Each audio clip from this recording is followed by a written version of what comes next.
that we have this discussion today, men redefining fishing, because there's some things that we've begun to engage in the fishing environment, and we've begun to associate that with our worship, and we've forgotten that there's some things that need to be left in the fishing area and other things that need to be left in the worship area.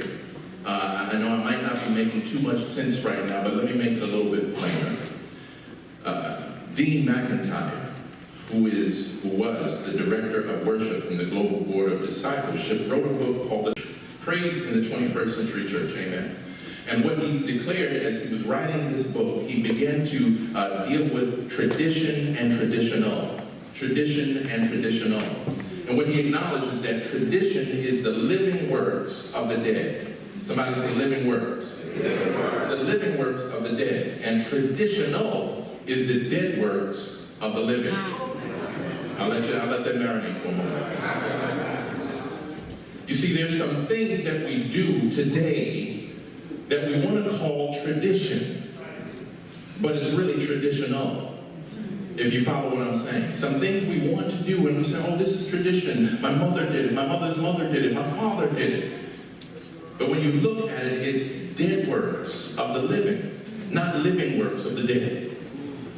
There's one quick story, and I'm going to go for many of us probably already heard it. It was a young girl who was at the family reunion, and she saw that her mother was in the kitchen, and she was cooking a pork shoulder, and she was chopping it up, and she was putting it into 2 different pans. The little curious girl says, Mom, why do you do that? Why are you cutting that up and putting it in 2 pans? She says, I do that because your grandmother did that. Go in there and ask her why we do this.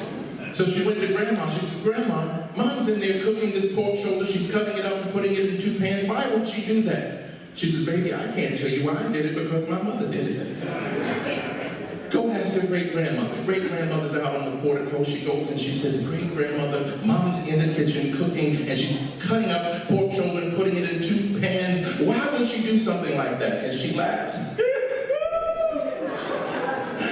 Baby, I don't know why they still doing that. Back then we had little pans. But now I put my pork shoulder in 1 big pan. Tradition versus traditional. There's some things that Mama taught us. There's some things that Daddy taught us.